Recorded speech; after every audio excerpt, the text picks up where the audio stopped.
მოგესალმებით, თქვენ სტუდიარის ტელედისკუსიას უყურებთ. მე ჟურნალისტი ნინო გელაშვილი ვარ და დღეს შევაფასებთ 19 მაისის შუალედურ არჩევნებს, რომლებსაც ოპოზიციური პარტიები და ანალიტიკოსები 2020 წლის პარლამენტის არჩევნების ტესტად და გენერალურ რეპეტიციად განიხილავდნენ. რა აჩვენა ამ არჩევნებმა? ამ შედეგით შეგვიძლია თუ არა ვივარაუდოთ, რომ ქართული ოცნება შესაძლოა მესამე ვადით დარჩეს ხელისუფლებაში. რა შანსი აქვთ ოპოზიციურ პარტიებს და დამოუკიდებელ კანდიდატებს? რა არის ამ მომრჩევლების დაბალი აქტივობის მიზეზი? არჩევნებთან დაკავშირებულ ამ და სხვა საკითხებზე სასაუბროდ მოვიწვიეთ რატი, თინიკაშვილი, საქართველოს ახალგაზრდა იურისტთა ასოციაციის პროექტის კოორდინატორი, ირაკლი სირბილაძე გახლავთ საქართველოს პოლიტიკის ინსტიტუტის პოლიტიკური ანალიტიკოსი და დავით სიჭინავა, CRRC საქართველოს კვლევების დირექტორი. ძალიან დიდი მადლობა, რომ მონაწილეობთ დღეს ჩვენს გადაცემაში. ვიდრე დავიწყებთ ჩვენ გადაცემას, მინდა რომ თქვენს და ჩვენს მაყურებლებსაც შემოგთავაზოთ არჩევნების მიმომხილველი სიუჟეტი. ჩვენმა ჟურნალისტმა სალომე გაზდელიანმა გადაავლო თვალი, როგორ ჩატარდა 19 მაისის არჩევნები საქართველოში და ასევე მოიძია ინფორმაცია, როგორ იცვლება სტატისტიკა არჩევნებში მონაწილეობის. მოდი ვნახოთ ეს სიუჟეტი და დავიწყოთ ჩვენი გადაცემა.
დასასრულისკენ მიდის.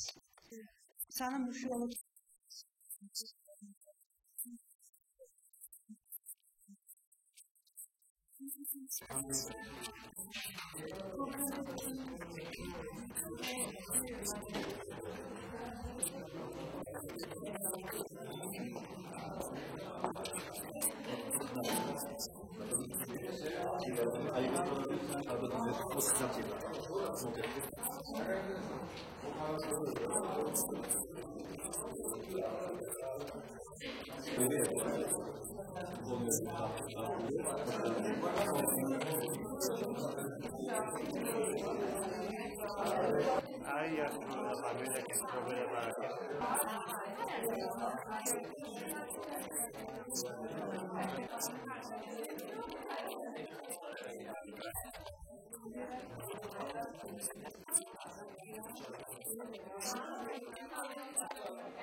დიდი მადლობა. ვიდრე გადავალთ შედეგების შეფასებაზე, იქამდე მინდა გთხოვოთ თქვენ რატი თქვენი ორგანიზაცია აკვირდებოდა არჩევნებს. აი როგორ შეაფასებთ ზოგადად არჩევნების დღის მიმდინარეობას, რამდენადაც ვიცი დაახლოებით 10-მდე საჩივარი გაქვთ სულ დაწერილი არჩევნების დღეს. ეს დაბალ ციფრად ჟღერს, ნიშნავს თუ არა იმას, რომ არჩევნებმა ასეთი მნიშვნელოვანი დარღვევების გარეშე ჩაიარა. და საინტერესოა თვითონ არჩევნების დღის გარდა, მოკლედ რო შევაფასოთ წინა საარჩევნო პერიოდიც, იმიტომ რომ ესეც არჩევნების ნაწილია, ხო? ბატონო, მადლობა კიდევ ერთხელ მოგესალმებით. საქართველოს ახალგაზრდა იურისტთა ასოციაცია აკვირდებოდა როგორც წინასაარჩევნო პერიოდის მიმდინარეობას, აგრეთვე კენჭისყრის დღეს და კენჭისყრის შემდგომ პერიოდს არჩევნების საარჩევნო დავების წარმოებას და განხილვას ახორციელებდა. წინასაარჩევნო პერიოდი ძირითადად მშვიდ ვითარებაში მიმდინარეობდა კენჭისყრის დღის მოახლოებამდე, დაახლოებით 1 კვირით, 2 კვირით ადრე კენჭისყრის დღის მოახლოებასთან ერთად მოიმატა პოლიტიკურმა ტემპერატურამ, ასე ვთქვათ, განსაკუთრებით ზუგდიდის საარჩევნო ოლქში და იყო რამდენიმე შემთხვევა, როდესაც მნიშვნელოვან დარღვევებთან დაკავშირებით გავრცელდა ინფორმაცია მედია საშუალებებით, დარღვევები ეხებოდა ადმინისტრაციული რესურსების გამოყენებასა და საარჩევნო ამორჩევლის მოსყიდვას. ეს ფაქტები ცხადია დროულად და ეფექტურად უნდა იქნა შესწავლილი და გამოძიებული შესაბამისი უწყებების მიერ.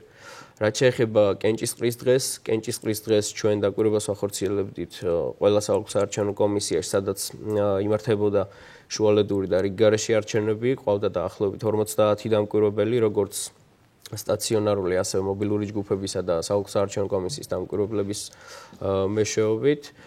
ძირითადად საიას შეფასებით არჩევნები წარიმართა არსებითი დარღვევების გარეშე, იყო რამდენიმე შემთხვევა, როდესაც უმნიშვნელო ხასიათის ან ნაკლებად მნიშვნელოვანი ხასიათის დარღვევებს ჰქონდა ადგილი. იყო შემთხვევები, როდესაც საიას დამკვირვებლებმა დაწერეს, წარადგინეს საჩივრები, რომელთაგან ნაწილი დაკმაყოფილდა და ნაწილთან დაკავშირებით მიმდინარეობს ამჟამადაც განხილვა და შესაძლებელია რომელიმე დავა სასამართლოშიც კი წავიღოთ, თუმცა საერთო ჯამში შეგვიძლია ვთქვათ ის, რომ არჩევნების დღე წარიმართა არსებითი ხასიათის დარღვევების გარეშე.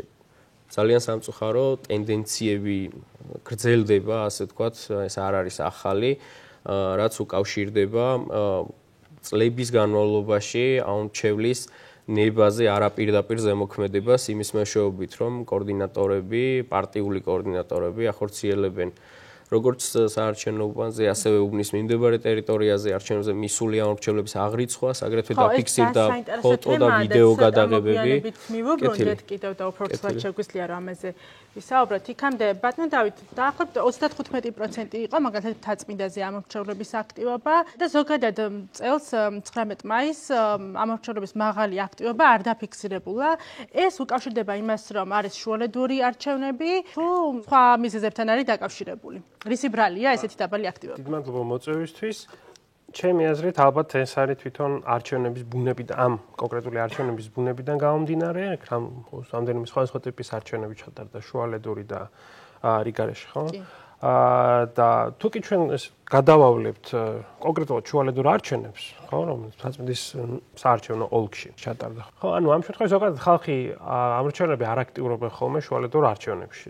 სავარაუდოდ, რაც სხვადასხვა მიზეზებით არის გამოწვეული. ხო, პირველ რიგში ეს ანუ ალბათ გამომდინარეობს იქიდანაც, რომ თქვათ ეს რახან საყოველთაო არჩევნები არ არის შესაბამისი მედია კამპანია, იმდენად თქვათ აქტიური, ხო?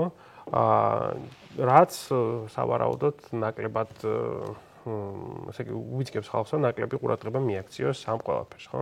აი, თქვათ რეტროსპექტულად თუ კი შევხედავთ, ხო? ზოგადად შუალედურ არჩევნები ყველაზე პირველი რაც 2009 წელს ჩატარებული შუალედური არჩევნები, რომელზეც შეგვიძლია მონაცემების ნახვა, ხო, იყო ძალიან დაბალი აქტივობა ეგ. ვაკის საარჩევნო ოლქში იყო დაახლოებით 8%-ის საარჩევნო აქტივობა, და შესაძლოა დიდუბეში, სადაც დავით საგანძლის ადგილმონაცვლეს ირჩევდნენ, იყო აქტივობა 11%. თქვა 2011-ში თელავში იყო ესეთი შუალედური არჩევნები, 35% იყო, მიუხედავად იმისა, რომ თქვა საპარლამენტო არჩევნებისას, როგორც წესი, უფრო გაცილებით მაღალი არის ხოლმე. თქვა 2000 თუ კი თბილისის ოლქებს ნახავთ, აქ 2013-ში იყო ნაძალადების ოლქში არჩევნები, როცა თეატრულიანის ადგილმონაცვლე აირჩიეს, ხო? და იქ იყო 28%-ის არჩევნო აქტივობა. რაც იმაზე მიუთითებს, რომ ზოგადად ეს შუალედური არჩევნების ბუნება არის ასეთი და ამ ფონზე მთაწმინდის შედეგი პრინციპში არც ისე თქვა ცუდად მოჩანს, ხო? თუ თბილისს ავიღებთ, თბილისის ყველაზე ესეთი შესაძარისი მაინც ეს 2009-2013 იყო ამ ფონზე, პირიქით უფრო მეტიც კი არის, რაც აქ საშუალოდ დაფიქსირდა აქტივობა. ძალიან დიდი მადლობა. სხვათა შორის ძალიან საინტერესოა თაწმინდის არჩევნების ბუნება, ასე ვთქვათ, იმიტომ რომ ოლქი გამოირჩეოდა კანდიდატების მრავალფეროვნებით. ჩვენ ერთ-ერთი კანდიდატის ინტერვიუ გვაქვს. ჩვენ შეგვიძლია მოვისმინოთ გრიგოლ გეგელიას ინტერვიუ და შემდეგ ვისაუბროთ, რა ახდენს გავლენას ამ მომრჩევლებზე, რის მიხედვით ააძლევენ ისინი ხმას კანდიდატებს. მოდი მოვუსმინოთ გრიგოლ გეგელიას და საინტერესო იქნება შემდეგ თქვენი მოსაზრება. საკუთრივ ჩვენი გუნდის შემთხვევაში ეს შედეგი იყო, რა თქმა უნდა, განპირობებული იმით, რომ ძალიან ცოტა წირი ფინანსური და ადამიანური რესურსით მუშაობდით, მაგრამ ჩვენ არ დავნებდით უამრავი დაღალატების, უამრავი სირთულის მიუხედავად, ჩვენ თქვით, რომ ვართ მზად გამოვიდეთ კომფორტის ზონიდან, ვართ მზად რომ ვიბრძოლოთ იმისთვის, რაც გონია სწორი, ჩვენ გავტეხეთ ნავსი, ჩვენ თქვით, რომ წესიერი ახალი პოლიტიკოსები უნდა წამოვიდნენ მეტად და მეტად, და რომ ამ ბრძოლას აქვს ყოველთვის აზრი. და ძალიან ბევრ ადამიანთან მივიტანეთ ჩვენი იდეები. ამიტომ ვარ ძალიან კმაყოფილი ამ პროცესით და ეს პროცესი გაგრძელდება ბევრად უფრო განსხვავებული და უკეთესი ორგანიზებით, რესურსებით. სამწუხაროდ ჩვენთან დღემდე ჭარბობს ის თეზისი, აი რომლის მიხედვით რა აზრი აქვს მის ხმამ დამოუკიდებლებს მაინც ხომ ვერ მოიგებენ. აი ესა ძალიან მცდარი თეზისი, ეხლაც ვილაშქრებ ამის წინააღმდეგ. მინდა ყველას უთხრა, რომ ეს არის დამღუპავი თეზისი, იმიტომ თუ არ მიეცით ხმა სწორ კანდიდატს, სწორ იდეებს და განახლებას, მაშინ ყოველთვის ვიტრიალებთ აი ამ ნაცხოვს წრეზე და არაფერი არ გვეშორება ნამდვილად. რასაკვირველი არის ეს განცდა, რომ პოლიტიკოსები ყველანი ერთნი არიან, მაგრამ ჩვენ ვიმუშავებთ იმისთვის, რომ ეს დავარღვიოთ აი ეს მითი, რომ პოლიტიკოსი ყველა ერთია, რაც თქვა ხა თნახევარი და 2 თვე ამისთვის არ იყო საკმარისი, მithmetes ჩვენი რესურსების ფონზე, მაგრამ გვაქვს ძალიან კარგი დრო და კიდევ უფრო მეტი ორგანიზება გვექნება და კიდევ უფრო მეტ ადამიანს გვეტყვით, რომ პოლიტიკოსი შეიძლება იყოს განსხვავებული და უნდა იყოს განსხვავებული. სანდობა ძალიან რთული საკითხი ქართულ პოლიტიკაში მით უმეტეს, იმიტომ რომ ხა ამ პოლიტიკოსების ხელშეუხლების 30 წელი გვყავს, ბუნებრივია სრულიად და ლეგიტიმური, რომ ხალხის აბსოლუტური უმრავლესობა არ ენდობა პოლიტიკოს, პოლიტიკურ პროცესს.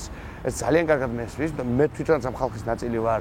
თავარია ვიმოქმედოთ, ვიცოცხლოთ და ვიბრძოლოთ, იმიტომ რომ სხვა შემთხვევაში დაგვრჩება იგივე ორპარტიული, საშინელი, წყეული წრე, სადაც ვერ გამოვალთ და გვექნება მათ მიერ შიგნით შიდა სისტემურ წრილობაში შექმნილი საკითხები. ბატონო ირაკლი, თაწმინდის ოლქი ერთადერთი ოლქია, სადაც მეორე ტური შედგება, დანარჩენ ყველგან ქართულმა ოცნებამ გაიმარჯვა და ამ მხრივაც არის თაწმინდა საინტერესო და კიდევ როგორც აღნიშნეთ, იმითაც რომ ძალიან მრავალფეროვანი იყო არჩევანი. მაგრამ ამ კანდიდატებმა, ვისაც ჰქონდათ ძალიან მკვეთრად გამოხატული პოზიცია, პლატფორმა, იდეები, ვერ მოიპოვეს მოსახლეობის მხარდაჭერა და პრინციპში ესე ძირითადი მესიჯების და პროგრამის გარეშე აირჩიეს, დიდწილად იყო შემთხვევაში ლიდერობს ქართული ოცნების მხარდაჭერილი კანდიდატი. რატომ ხდება ასე, ანუ რატომ ვერ ახერხებენ დამოუკიდებელი კანდიდატების მხარდაჭერას? უკავშირდება ეს რესურსების სიმწირეს თუ კიდევ სხვა მიზეზებთან გვაქვს საქმე? მოგესალმებით, დიდი მადლობა პირველ რიგში მოწვევისთვის. მეც დავით ახმები აღნიშნავ ამ არჩევნების ბუნებაზე და დავით ახმები დაცოსაც რომ ამ კუთხით რადგან შუალედური არჩევნებია მოსახლეობას მოლოდინი ამ არჩევნების მიმართ არ აქვს დიდი მოსახლეობა ფიქრობს რომ მნიშვნელოვანი არჩევნები რომელსაც გარდამტეხი ცვლილება შეუძლია მოიტანოს ქართულ პოლიტიკაში არის საპარლამენტო არჩევნები და შესაბამისად რადგან აქტივობა ამ კუთხით ამის გამო მოსახლეობას არ აქვს ინტერესი რომ არჩევნებზე წავიდეს და ეს ინტერესი შეიმჩნევა მიუხედავად იმისა რომ ეს შუალედური არჩევნები იყო და ისტორიულად გვაქვს ამ მხრივ დაბალი აქტივობა სხვა თვითმმართველობის არჩევნებშიც არ შეინიშნებოდა მაღალი აქტივობა მოსახლეობის მხრიდან მაგალითად თუ გადავხედავთ 2016 წლის არჩევნებს მოსახლეობის საპარლამენტო არჩევნებს მოსახლეობის აქტივობა საკმაოდ ნორმალურია თუმცა არ შეედრება ვთქვათ სხვა ქვეყნის ევროპის ქვეყნების მარჩვენებელს და არ არის ვთქვათ არ შეგვიძლია ვთქვათ რომ სასურველი სახის აქტივობა თუმცა რადგან როგორც აღინიშნა მოსახლეობა კამპანიურ პროცესში არ იყო გადასული და უფრო მეტად თაწმინდის არჩევნებიდან ყურადღება გადატანილი იქნა მაინც ზუგდიდის არჩევნებზე და მე ვფიქრობ რომ ზუგდიდის არჩევნებმა მიუხედავად იმისა რომ ეს იყო ადგილობრივი თვითმმართველობის მერის არჩევნები დღის წესრიგი თითქოს გაიტაცა და წაიღო ზუგდიდში და თაწმინდის არჩევნებზე მიუხედავად იმისა რომ სწორად აღნიშნეთ რომ რომ ბევრი პლატფორმა იყო დაწყებული მემარჯვენეობიდან, დამთავრებული მემარცხენეობით, მეინსტრიმული პარტიებიდან თუ შეიძლება ამ პარტიებს ესე უწოდოთ, ეს არის ქართული ოცნება და ამ შემთხვევაში ევროპული საქართველო, რადგან ვიცით რომ ნაციონალურ მოძრაობა არ მონაწილეობდა და ოპოზიცია შეცანხმდა იმაზე რომ ევროპული საქართველო არ დააყენებდა ზუგდიდში და ნაციონალურ მოძრაობა არ დააყენებდა მთაწმინდას და დაუჭერდა მხარს ევროპული საქართველოს და თავისუფალი დემოკრატების გაერთიანებას. მიუხედავად ამისა, ვხედავთ, რომ სასამართლო საკითხი იყო ერთადერთი თემა, რაზეც ძირეულად მიდიოდა დისკუსია, თუმცა თემატური მსჯელობა შავგულისთან მიმართებით, ანუ ერთადერთი თუ პოლიტიკას შევხედავთ, რომ პოლიტიკა არის საკითხებზე არჩევნებს თუ შევხედავთ ისე როგორც საკითხებზე ორიენტირებული დისკუსია პოლიტიკურ პარტიებს შორის, ამ კუთხით მთაწმინდაზე მიუხედავად იმისა, რომ არამეინსტრიმულ პარტიებს თუ შეიძლება ესე ვიწოდოთ, ჰქონდათ თემები, რომელსაც ადვოკატირებდნენ, მაგალითად გრიგოლ გეგალიას შემთხვევაში იყო მემარცხენე იდეოლოგიისთვის დამახასიათებელი საკითხები, როგორც არის შრომის უფლებების იღარიბე და ზოგადად სოციალური საკითხები. ძალიან მნიშვნელოვანი უნდა იყოს. მნიშვნელოვანი საკითხები და ამას ბევრი კვლევაც მოწმობს, რომ მოსახლეობის ეს საკითხები საინტერესოა. ამის მიუხედავად თითქოს მოსახლეობა ეროვნულ დონეზე არ მიანიჭა დიდი მნიშვნელობა მთაწმინდის არჩევნებს, რადგან ჩემი აზრით კვლავაც ეს განპირობებულია იმით, რომ ამ არჩევნებს მოსახლეობა არ ხედავდა მნიშვნელოვნად და აქვე დავამატებ იმასაც, რომ ზოგადად ნდობა პოლიტიკური პარტიების მიმართ მოსახლეობაში ვხედავთ, რომ შემცირებულია. ეს ალბათ სამწუხაროდ თუ საბედნიეროდ შეეხება ახალ პოლიტიკურ პიროვნებებს, ინდივიდებსაც, მიუხედავად ყველაფრისა საკითხები დგას საზოგადოებრივ დღის წესრიგში, რომელიც მოსახლეობას აწუხებს, თუმცა პოლიტიკისადმი და პოლიტიკური პარტიებისადმი უნდობლობა განაპირობებს იმას, რომ დაგვიდგა მსგავსი სახის შედეგი. ეთანხმებით ბატონო დავით, ანუ უნდობლობა განაპირობებს ამას თუ მაინც ქართულ ოცნებას გამოჩნდა, რომ ყავს ბევრი მხარდამჭერი და მხარი დაუჭირეს არა ლადო კახაძეს, არამედ ქართულ ოცნებას, იმიტომ რომ ლადო კახაძე არჩევნებში მონაწილეობდა 2016 წელსაც და დაახლოებით 600 ხმა მიიღო, რა თუ სწორად მახსოვს მაშინ არჩევნებში. ანუ ამ შემთხვევაში ალბათ უნდა ხაზი უნდა გავუსვათ შემდეგ რაც, ანუ რა თქმა უნდა ერთი მიზეზი არ არის იმისა, თუ რატომ მიდის ხალხი არჩევნებზე, ხო? ალბათ ძალიან მნიშვნელოვანი ნაწილი აი ამ ვთქვათ, რითაც შეიძლება აიხსნას, ეს შეეხება თავად იმასაც, რომ ნუ რა თქმა უნდა, ანუ ჩვენ როგორც ხედავთ, როგორც ქართულ ოცნებას, ის ნაციონალურ მოძრაობას, ოპოზიციას, ყავს თავისი, ესე იგი, საკუთარი, საკმაოდ ისეთი მყარი ელექტორატი, ხო? მხარდამჭერები თქვა, გამოკითხვის შედეგებიც მოწმობს, რომ დაახლოებით მოსახლეობის 20% ამბობს, რომ 18-22%-ის ფარგლებში, თქვა, არის ქართული ოცნების სტაბილური მხარდამჭერი, ხო?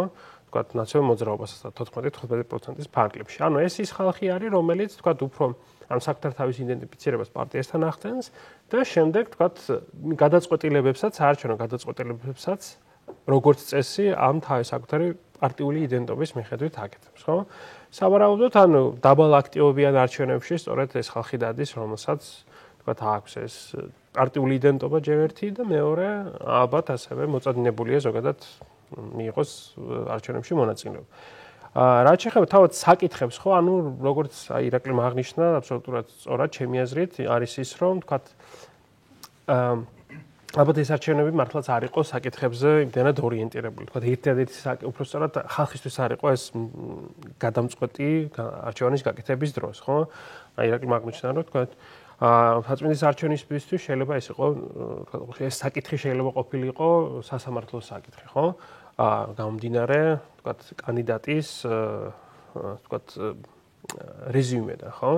თუმცა როგორც ჩანს, მაინც ხალხმა გააკეთა საკუთარი პარტიული მხარდამჭერის ხაზებს შორის. ანუ ამ შემთხვევაში მნიშვნელოვანი იქნება მეორე ტური. იმიტომ რომ მეორე ტურში სავარაუდოდ ალბათ კანდიდატებსაც და პარტიებსაც მოუწევთ უფრო, ვთქვათ, ამორჩევნის ყურადღებას სწორედ ამ საკითხებზე გადაიტანონ.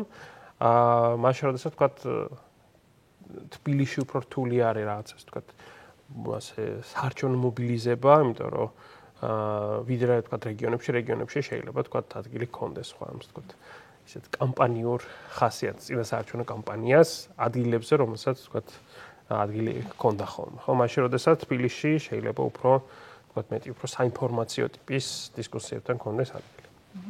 დიდი მადლობა. აი ბატონო რატი, თქვენ აღნიშნეთ, რომ ადმინისტრაციული რესურსის გამოყენების შემთხვევები იყო და აი რამდენად მასშტაბური იყო, შეიძლება რომ ამას გქონდეს გავლენა არჩევნების შედეგებზე?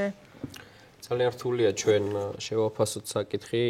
რა განსხვავება იქნებოდა იმ შემთხვევაში თუ კი არ ექნებოდა ადგილი ამორჩევლის მოსყიდვისა და ადმინისტრაციული რესურსის გამოყენების შემთხვევებს და რა შედეგზე რა გავლენას მოახდენდა ეს ჩვენი კვლევისა და შეფასების საგანს არ წარმოადგენს ნამდვილად და ჩვენ ამის შეფასების შესაძლებლობას ცხადი ამოკლებული ვართ მასშტაბებს რაც შეეხება უკანასკნელი დღეების განმავლობაში კენჭისყრის დღის მოახლოებასთან ერთად გაიზარდა ინფორმაცია მედიაში იმასთან დაკავშირებით და ჟღერდებოდა ძალიან ხშირად ბევრ ფაქტთან დაკავშირებით ინფორმაცია რომ ხდებოდა ამორჩევლის მოსყიდვა.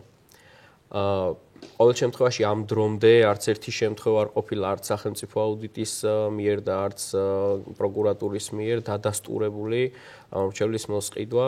არის რამდენიმე შემთხვევა, რაზეც გამოძიება მიმდინარეობს და ძალიან მნიშვნელოვანია, რომ სწორედ გამოძიებამ ძალიან სწრაფად მიიღოს გადაწყვეტილება და დადოს კონკრეტული შედეგი იმდენად რამდენადაც შეფასდეს კონკრეტული ფაქტი და შეფასდეს ის ახდენს თუ არა რაიმე ტიპის გავლენას ამგვარი ტიპის ფაქტები საარჩევნო საბოლოო შედეგებზე.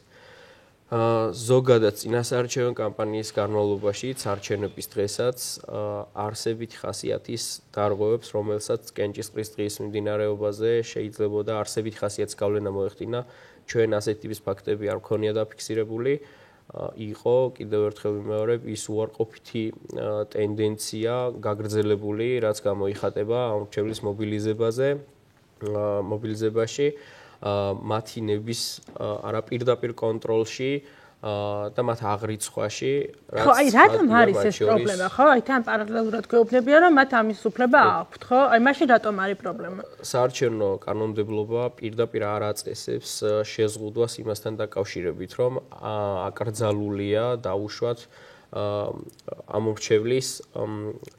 ამორჩევლის შესახებ ინფორმაციის მიღება მიიღო თუ არა მონაწილეობა არჩევნებში. პირდაპირ ამგვარი ტიპის ჩანაწერი არ არსებობს, თუმცა არჩევნების ფარულობის პრინციპი გულისხმობს არამხოლოდ იმას, ვის მისცა ამორჩეველმა ხმა, არამედ არჩევნების ფარულობის პრინციპი ვრცელდება იმაზეც, ზოგადად ვიღებ თუ არა მე როგორც ამორჩეველი მონაწილეობას არჩევნებში. გარდა ამისა, ყველაზე ფუნდამენტური როლი და დანიშნულება ამ ინფორმაციის მიღების და დამუშავების არის ის, რომ საფრთხე ექნება ასევე ადამიანის პერსონალურ პიროვნების პერსონალურ მონაცემებს, იმიტომ რომ პერსონალური მონაცემების დამუშავების მიზანი თუ კი წარმოადგენს იმას, რომ მობილიზება მოვახდინო ჩემი ამორჩევლების იდენტიფიცირება მოვახდინო, ვინ მიიღო და ვინ არ მიიღო არჩევნებში მონაწილეობა და ეს გამოვიყენო მე რაიმე ტიპის ზეგავლენის საშუალებად ამორჩეველზე, ეს ცხადი არის ძალიან მნიშვნელოვანი პრობლემა. თუმცა საარჩევნო სუბიექტები თავისი პოლიტიკური დღის წესრიგიდან გამომდინარე ცდილობენ, რომ საარჩევნო კანონმდებლობით დადგენილ მოთხოვნებს, თუ კი ეს ამის საშუალებას იძლევა, თავი აარიდონ.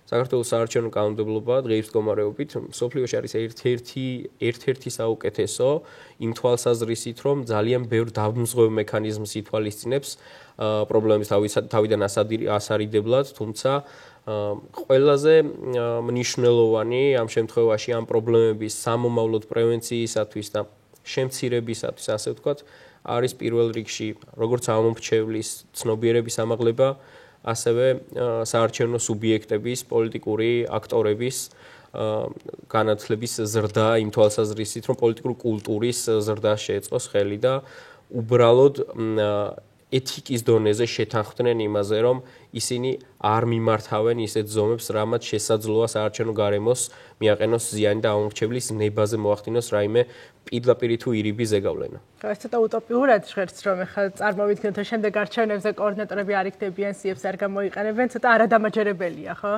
მაგრამ ბუნებრივია ამ გადასახედიდან ჩანს არადამაჯერებლად და ჩანს ნამდვილად უტოპიურად, თუმცა სხვა რაიმე ბერკეტი, სხვა რაიმე მექანიზმი ამ ეტაპზე არ არსებობს იმისათვის, რომ რაიმე ზეგავლენა მოახდინოთ ადამიანებზე, რომლებიც უხეშად რო ვთქვათ, ბოროტად შესაძლოა იყენებდნენ საკუთარ უფლებებს.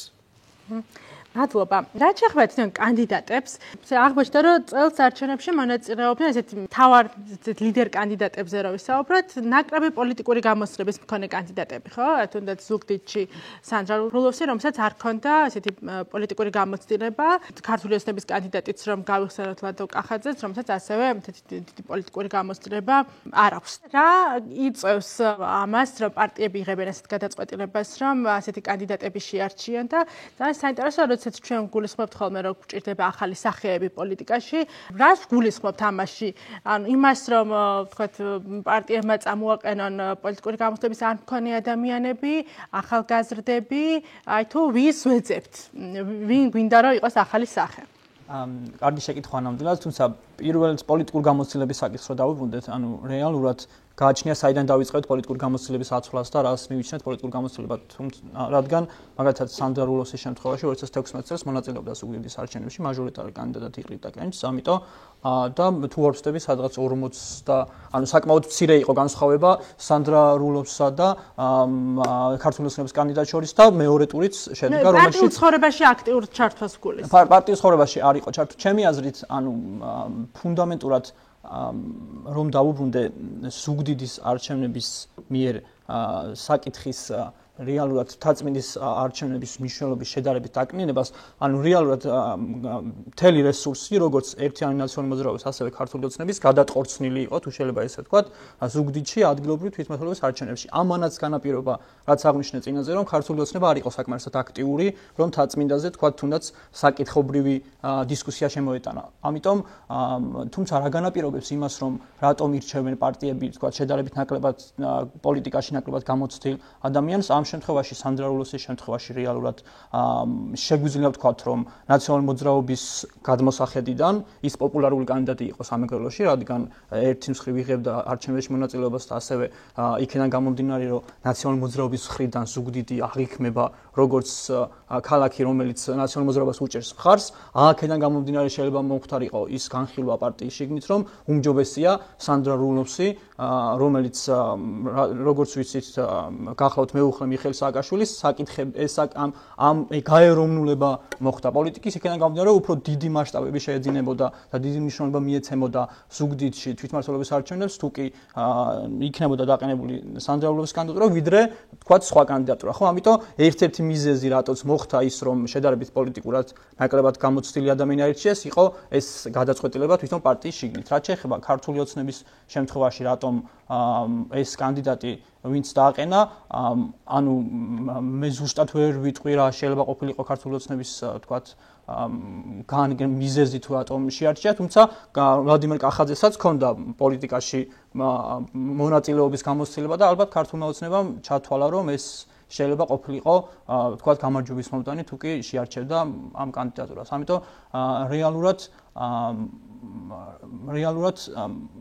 ვერ ვიტყვით რა არის ძირითადი მიზეზი, რაც განაპირობებს, თქვათ, ამ კანდიდატების დაყენებას. თუმცა რაც შეეხება მესამე ძალას და ვის ვეძებთ, ანუ როგორც ხედავთ ქართულ პოლიტიკაში, მიუხედავად ყველაფრისა, ყალიბდება მიუღებლობა მეინსტრიმული პარტიების მხრიდან. ყალიბდება მიუღებლობა ქართული ოცნების ხელისუფლების მიმართ და ასევე მოსახლეობის დიდი ნაწილისთვის არ არის სასურველი კანდიდატი, რომელიც ასოცირდება ნაციონალურ მოძრაობასთან. თუ თაწმინდის არჩევნების შედეგებს შევხედავთ, რეალურად ეს ჩემი პერსონალური დაკვირვება არის, რეალურად შალვა შავგულიძის პოპულარობა შეიძლება განაპირობა იმან, რომ მისი პერსონალური დამსახურება შეიძლება ყოფილიყო, ვიდრე მისი ასოცირება რომელიმე დიდ პოლიტიკურ პარტიასთან, რადგან ამ ადამიანს ჰქონდა გამოცდილება, რაც გულისხმობდა, რომ ებრძოდა, თქვათ, ნაციონალური მოძრაობის რეჟიმს ადრე და ეხლა მზად არის იმისთვის, რომ შეებრძოლოს ქართულ ოცნებას. ამიტომ ეს არ ვიცი თუ შეიძლება იყოს მომავალი ქართული პოლიტიკა, სადაც ახალი კანდიდატები ის კანდიდატები იქნება მოსახლეობისთვის მისაღები, რომელსაც გამოცდილება აქვს, რომ ებრძოდნენ წარსულში ნაციონალურ მოძრაობას და თუმცა ეხლაც მზად არიან, რომ ებრძოლონ ქართულ ოცნებას. ამიტომ ალბათ ეს შეიძლება იყოს, ესე ვთქვათ, მომავალი, რის მიხედვითაც შეიძლება ვთქვათ, რომ კრიტერიუმად ახალი პოლიტიკოსი შეიძლება ეს მივიღოთ. დიდი მადლობა. სხვადასხვა ძალიან საინტერესოა, რომ აი რამდენიმე დღის წინ გამოქვეყნდა NDI-ის გამოკითხვის შედეგები და ნახეთ პარტიების რეიტინგები და ასევე პერსონალურად პოლიტიკოსების რეიტინგი, სადაც ძალიან საინტერესო სტატისტიკა გვაქვს და აი ამასაც თუ შეიძლება რომ შევეხოთ, აი ნახეთ რომ ყველაზე ესეთი თვალსები 36% არის უარყოფითად განწყობილი ბიძინა ივანიშვილის მიმართ და გაცილებით ნაკლები ადამიანი არის უარყოფითად განწყობილი სააკაშვილის მიმართ, ხო? თუმცა პარტიების მიმართ პირიქით არის ქართულოსებას უფრო მაღალი რეიტინგი აქვს. აი რანაირად შეიძლება ახსნათ, რომ თქვათ ლიდერები ნაკლებად მოსწონთ, მაგრამ პარტია უფრო მეტად მოსწონთ ქართულოსების შემთხვევაში. ალბათ ხო, შემდეგ რაღაცასაც უნდა მივაქციოთ ყურადღება. თვითონ პიროვნების რეიტინგი შეიძლება გავზომოთ არა თქვათ მისადმი დადებითი გაწყობილი ადამიანების პროპორციით, არამედ იმითი თუ რამდენად პოლარიზებადი არიან ისინი, ანუ რა არის პროპორციები ხალხის, რომლებიც უარყოფითად არიან განწყობილები ამ ადამიანების მიხედვით. ანუ ჯამური რეიტინგი, ასე ვთქვათ, რომ შევხედოთ ორივეს, სააკაშვილსაც და ივანიშვილსაც, ჰქონდათ ნეგატიური. ანუ თორსტები 32% იყო პროცენტი ამბობდა სააკაშვილთან დაკავშირებით, რომ ისინი არიან ნეგატიურად განწყობილი და 21% ამბობს, რომ იყო პოზიტიურად განწყობილი. ივანიშვილის შემთხვევაში ეს რიცხვი ცოტა უფრო დიდი არის. თუმცა უნდა გავითვალისწინოთ, რომ ეს ადამიანები, რომლებიც რეალურად, მოდი ვთქვათ, არიან ვთქვათ, ლიდერები თავიანთი პოლიტიკური გუნდებისა, ხო? ასევე არიან ის პიროვნებები, რომელთა ირგვლივ ადამიანების აზრი არის მაგის ყველაზე მეტად პოლარიზებული და ვთქვათ, ეს ემთხვევა, ასე ვთქვათ, იმ პარტიულ ხაზებს, რომლებიც არსებობს საზოგადოების რაღაც ნაწილში, ხო? ანუ პრინციპში ეს საკმაოდ საერთოდაც არ იყო გასაკვირი ამ შემთხვევაში, ხო? და გარდა ამისა, კიდე იქ შემდეგ კიდე ოდესაც გამოკითხვის შედეგებს ვაანალიზებთ, ეს ვთქვათ, ამ ტალღაში არ ყოფილა ეს კითხვები, მაგრამ ძალიან მნიშვნელოვანია ეგრეთ წოდებული ნეგატიური პარტიულობა. ანუ ოდესაც ვეკითხებით რესპონდენტს, თუ ვის არ დაუჭერდი მხარს არჩევნები რო ტარდებოდეს, ხო? ანუ ეს სტანდარტული მეთოდი არის, ასე ვთქვათ, მსგავსი განწყობების შესაფასებლად. თუ კი ჩვენ შევხედავთ ამ დროთა განმავლობაში როგორ იცვლებოდა ესა, კარგი ხნის მანძილზე ნაციონალურ მოძრაობას ჰქონდა ყველაზე მაღალი ნეგატიური პარტიულობა. თუმცა ეს მაჩვენებელი თანდათან იკლებს და 2018 წლის დეკემბერში თუ ორსტები ბოლო ტალღაში როცა ვკითხეთ ესა, საკმაოდ მცირე იყო, თორსტები 10-12%-ის ფარგლებში. მაშინ როდესაც ქართული ოცნების თვის ეს ნეგატიური პარტიულობა იმატებს. რაც რა თქმა უნდა შესაძლებელია, დამარტივად შეიძლება აიხსნას ის, რომ ვთქვათ, ოცნება ხელისუფლებაში და ხალხი მისგან სხვა რაღაცებს მოელის, ხო? და ვთქვათ, ყოველთვის შეიძლება ადამიანს თავში მოუდის, რომ იმედგაცრუებულია რაღაცით, ხო? არ აქვს მნიშვნელობა სათავეში ვინ იქნება. ყოველთვის შეიძლება დააბრალო რაღაც პრობლემა პარტიას, რომელიც მთავრობაში არის. ამიტომ ვთქვათ, ეს როცა ვთქვათ, საუბრობთ განწყობებზე, სწორედ ეს განზომილებაც ასევე უნდა გავითვალისწინოთ ნეგატიური პარტიულობისა. და ბოლო ალბათ არის ის, რომ მოსახლეობის დაახლოებით ნახევარი არც ერთ პარტიასთან არ აკეთებს საკუთარი თავის იდენტიფიცირებას. რაც კიდე ერთი მაჩვენებელია იმისა, რომ ვთქვათ, ხალხი და თუ კი შევხედავთ იმ ხალხს, რომლებიც ამობენ, რომ არც ერთი პარტია არის მათ შეხედულებებთან ახლოს, ეს არის ძალიან მრავალფეროვანი სპექტრი.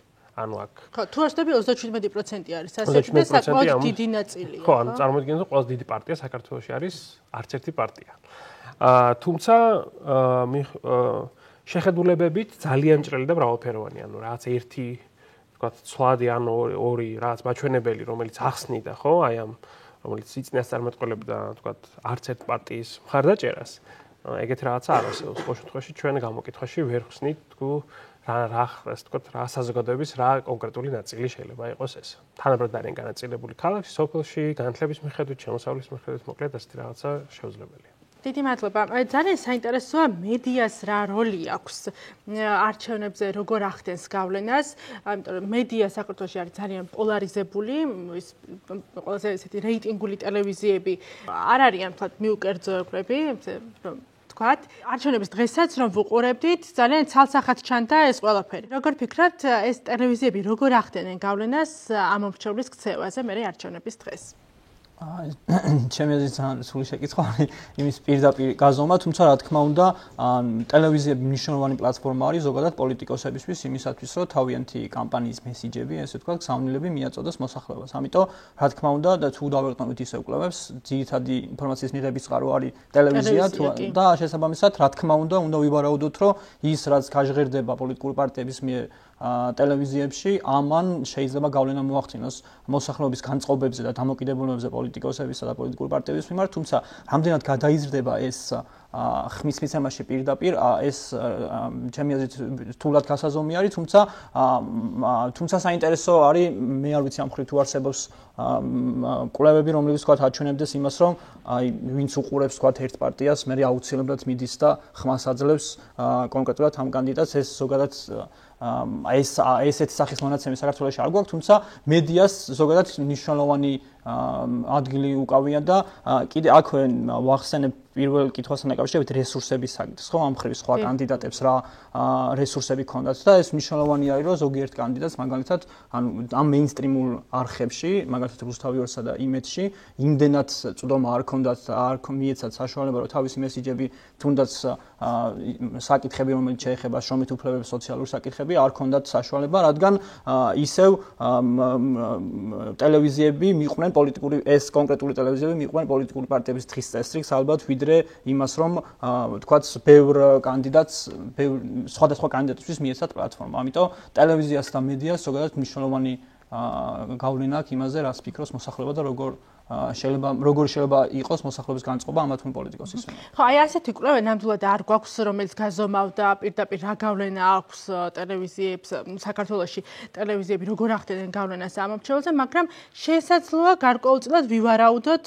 ნდობის მაჩვენებლით, ხო? იმიტომ რომ ნდობა ტელევიზიების მიმართ იზომება და შემდეგ გამომრჩევლობის აქტივობაც სხვა პარტიების მიმართ იზომება. ამ შემთხვევაში ძალიან საინტერესო ურთიერთკავშირი არის თუ გამოკითხვის შედეგებს დავაყენოთ ისევე, საინტერესო ურთიერთკავშირი არის ტელევიზიებისადმი ნდობასა და გამოცხადებულ, ასე ვთქვათ, პარტიულ იდენტიფიცირებას შორის, ხო? ადამიანები, რომლებიც ამობენ, რომ ისინი საკუთარ მათ შეხედულებათა ყველაზე ახლოს არის ქართული ოცნება, ძალიან მაღალი ალბათობით ყველაზე მეტად ტელევიზიებს შორის ენდობიან ტელეკომპანია იმედს. და იგივე ზუსტად მსგავსი რამ არის ერთიანი ნაციონალური მოძრაობის შემთხვევაში ამ პარტიის ასე ვთქვათ მხარდამჭერები, ანუ მათობისთან ყველაზე ახლოს არის პარტია, რუსთავიორს ედობიან ყველაზე მეტად. დაახლოებით ოცნების მხარდამჭერთა სადღაც 63% ამბობს, რომ იგი ტელეიმედს ენდობა, 77% არის თუ არ ვცდები ნაციონალური მოძრაობის მხარდამჭერებისა, რომლებიც რუსთავიორს ენდობიან. ანუ ეს არის ერთარჩევნიანი კითხვა, ასე ვთქვათ, საიდან ადამიანმა უნდა ამოარჩიოს, რომელი ტელევიზია მისთვის ყველაზე მისაღები პოლიტიკური ამბების მოსასმენად, ხო? რაც ძალიან მიუთითებს იმაზე, რომ იმ ჯგუფში, ანუ პოლიტიკურად, ასე ვთქვათ, ჩართულ ადამიანებში, რომლებიც კონკრეტულ პარტიასთან აიდენტიფიცირებენ საკუთარ თავს, ხო? ეს პოლარიზაცია არის, რასაც ვთქვათ ვერ ვიტყვით, თქვათ იმ ხალხზე, რომლებიც ამობენ რომ არც ერთი პარტია, ან ამობენ რომ არ ვიცი, ანუ არის პასუხი. ანუ ამ ჯგუფში, თქვათ ეს სხვაობები არ არის, მაგრამ პოლიტიკურად ჩამოყალიბება, თქვათ პარტიული მხარდამჭერის მქონე ადამიანებს შორის ეს განსხვავება ძალიან დიდი და საკმაოდ მაღალია, რაც პოლარიზებაზე სავარაუდოდ მიუთითებს.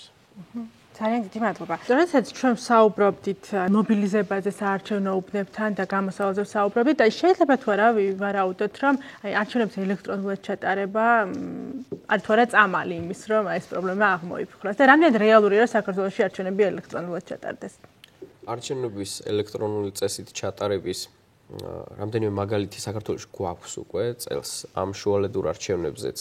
ტყიბულსა და წყალტუბოში 4 ხუბანზე განხორციელდა ხმების ელექტრონული დათვლა, არა ხმის მიცემა, არა მხოლოდ ელექტრონული დათვლა, სპეციალური აპარატების მეშვეობით, ასე ვთქვათ, და მანამდე გასულ წელს ჰქონდა ერთი შემთხვევა ცაიშში 3 საარჩევნო უბანზე მოხდა ტესტირება ამ ელექტრონული ხმის დათვლის აპარატების. შედეგები სხვათა შორის არ არის არც სახარბიელოა, იმიტომ რომ წელს მაგალითად წყალტუბოში გარკვეული პრობლემები ჰქონდა ამ ელექტრონულ ხმის დათვლის აპარატებს, რაღაც პერიოდის განმავლობაში ხმის მიცემაც იყო შეჩერებული, ასე ვთქვათ. თუმცა ეს ცხადია ტექნოლოგიური განვითარების შედეგად და ტექნოლოგიის დახვეწის შედეგად შესაძლებელი არის ამის გაუმჯობესება. თუმცა ამ ეტაპისთვის საქართველოში სახელმწიფოს ალბათ არც რესურსი და ალბათ არც სურვილი ამ ეტაპისთვის პოლიტიკურ დღის წესრიგის შემქმნელ აქტორებს, ასე ვთქვათ, ამ ეტაპისთვის არ გააჩნიათ. თუმცა ზოგადად ელექტრონული წესით არჩევნების ჩატარება არ უნდა იყოს მიუღებელი, ასე ვთქვათ, იმდენად რამდენადაც ბევრ პრობლემას აგვარებს. პირველი ეს არის ფინანსური რესურსები და ბევრად იაფი შესაძლებელია დაждდეს არჩევნების ჩატარება. მეორე და ალბათ ერთ-ერთი ყველაზე მნიშვნელოვანი რაც დღეს გვხვდება ჩვენ საარჩევნო პროცესში ეს არის დაძაბულობა, ფიზიკური დაპირისპირების შემთხვევები, ეს მობილიზება მათ შორის ამორჩევლის. როგორც წესი ყველა არჩევნები ესეთ ფიზიკური დაძაბულობის. ამ თვალსაზრისით ალბათ ელექტრონული წესით არჩევნების ჩატარება ამ ვითარებას დაარეგულირებდა.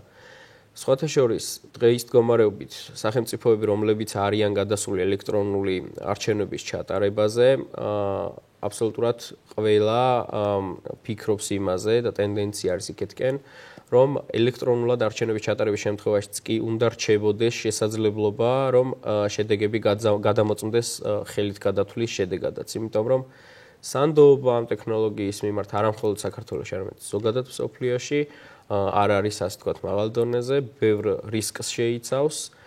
ვინაიდან რადგანაც ტექნოლოგიის განვითარებასთან ერთად ასევე ვითარდება ის შესაძლებლობები, რომ ამ ტექნოლოგიაზე გარკვეული ზეგავლენა მოახდინო რაიმე უკანონო ფორმებით. კიბერუსაფრთხოების თვალსაზრისით. ბუნებრივია, გულისხმობ კიბერუსაფრთხოებას.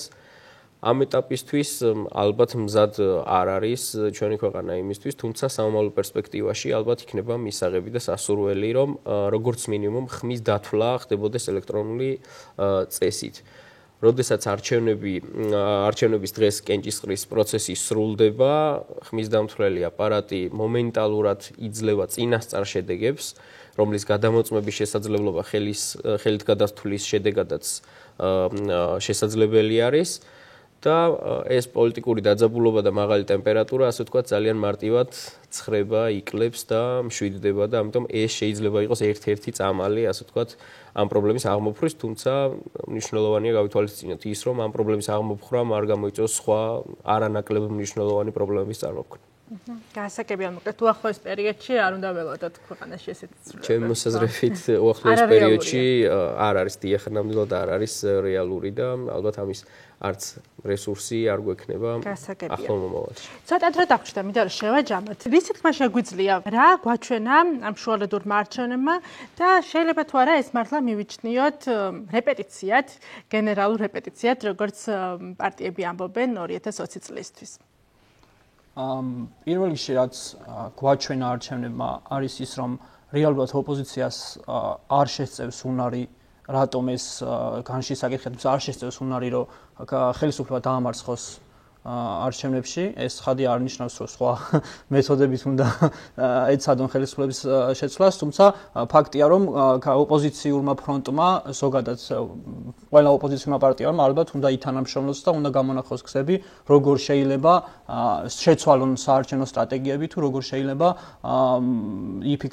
მოხდეს, თქვათ, მმართველი პარტიის თვის წინააღმდეგობის გაწევა არჩევნებში და ეს ერთ-ერთი ამ მხრივ შეიძლება იყოს, რომ ხაზგასმა პოზიტიური დღის წესრიგის შემოტანა პოლიტიკური პარტიებისგან არჩევნებში და იმ საკითხების მიმართ, რაც საზოგადოებას აწყობს, ამ საკითხებზე ხაზგასმა და ამ საკითხებზე დიდი ყურადღების დათმობა, მათ შორის თუნდაც იმ კომპონენტის შემოტანა, რაც მცირე დონეზე მაინც ვიხილეთ საწმინდის არჩევნებზე, საკითხების ირგვლივ პოლიტიკური პარტიების კონცენტრირება და ამ საკითხების მიწოდება და ამ საკითხების გადაჭრის გზების მიწოდება მოსახლეობის არის. რაც შეეხება რეპეტიციას 2020 წლისათვის, რთული არის თქვათ იქიდან გამომდინარე, რომ ისევ ამ კონკრეტული არჩევნების ბუნებას სხვადასხვა სახის არჩევნები არის და 2020 წლის არჩევნები არის საპარლამენტო არჩევნები, სადაც შეიძლება მოსახლეობის აქტივობა კიდევ უფრო მეტად გაიზარდოს და მოსახლეობამ ეს არჩევნები მიიჩნიოს მნიშვნელოვან არჩევნებად, რომელიც რეალურად მოიტანს რაიმე კონკრეტულ ხელშესახებ შედეგს მათთვის, იმიტომ რომ ამ კონკრეტულ არჩევნებში, განსაკუთრებით თაწმინდის არჩევნებში ნახეთ, რომ არსებობს საზოგადოებაში რაღაც ნაწილში იმ სახის განწყობა, რომ ერთი პარლამენტარი დაემატება თუ არ დაემატება პარლამენტს, ფუნდამენტურად პოლიტიკის ხასიათს რაც ეხა გვაქვს, ეს არ ცვლის. თუმცა ეს ჩემი აზრით შეიძლება 2020 წელს, როცა მოსახლეობა ალბათ მიიჩნევს, რომ ეს არის პლატფორმა არჩევნები, სადაც უნდა მივიდნენ, ხმა უნდა მისცენ და შეიძლება შედეგი მოიტანოს. ხომ არ დაამატებთ რამეს? ამ შემთხვევაში ვთქვათ, თუ კი გავიხსენებთ, რა თქმა უნდა, პროგნოზის გაკეთებას ვახდენთ, წინა მოვლენებზე დაკვირვებით, ხო? ანუ სხვა გზა ამისი არ არსებობს. თუ გავიხსენებთ, ანუ 2020 წლის არჩევნებამდე არის წელიწადზე მეტი, ხო? დაახლოებით ოქტომბერში გაიმართება. რაც არის წელიწადზე რამდენიმე თვე, ხო? ანუ თუ კი გავიხსენებთ, ასე ვთქვათ, 2012 წლის არჩევნებს, წელიწადზე რამდენიმე თვით ადრე არც არავინ იცოდა ფართო საზოგადოებაში, რომ თქვა ახალი პოლიტიკური ძალა აპირებდა მოსვლას. თუ გამოკითხვის შედეგებს და იქამდე ჩატარებულ არჩევნებს დავაკვირდებით, პრინციპში დროინდელ ხელისუფლებას არ პრობლემა პრინციპში არ უნდა შექმნოდა, ხო? მაშინ შესაძლოა თქვა ახალი მნიშვნელოვანი აქტორის გამოჩენამ ყველაფერი ძირფესვიანად შეცვალა. ხო, ანუ ზოგადად ქართულ პოლიტიკაში ალბათ ეს რაღაცები ძალიან ისე უცებ ხდება ხოლმე. ამიტომ თქვა 2020 წლის არჩევნებზე თქვა მსჯელობა რა იქნება ცოტა რთული არის. თუმცა თუ ყველაფერი ისე დარჩა, როგორც ახლა არის, მინიმუმ ძალიან დაძაბული წინასაარჩევნო პერიოდი გველის და ეს ამაზე მიგვითითებს როგორც ეს შუალედური არჩევნები, მაგრამ უფრო მეტად მიგვითითებს საპრეზიდენტო არჩევნები. ასე რომ ეს არსად არ წავა, პოლარიზაცია და დაძაბულობა აუცილებლად იქნება. ძალიან დიდი მადლობა, რომ ვიყავით ჩვენთან ერთად და გვიზიარებდით თქვენს მოსაზრებებს. ჩვენთვის ასევე საინტერესო იქნება ჩვენი მაყურებლების მოსაზრებებიც. მე მინდა გთხოვოთ თქვენ, გამოგვეხმაურეთ, გაგვიზიარეთ თქვენი მოსაზრებები, თქვენი შეფასებები ჩვენ Facebook გვერდზე. მე შეგახსენებთ, რომ დღეს ჩვენი გადაცემის სტუმრები იყვნენ რატი, თინიკაშვილი, საქართველოს ახალგაზრდა იურისტთა ასოციაციის პროექტის კოორდინატორი, ირაკლი სირბილაძე, საქართველოს პოლიტიკის ინსტიტუტის პოლიტიკის ანალიტიკოსი და დავით სიჭინავა, CRRC საქართველოს კვლევების დირექტორი. ძალიან დიდი მადლობა, რომ იყავით ჩვენთან ერთად. მე მომავალ შეხვედრამდე გემშვიდობებით.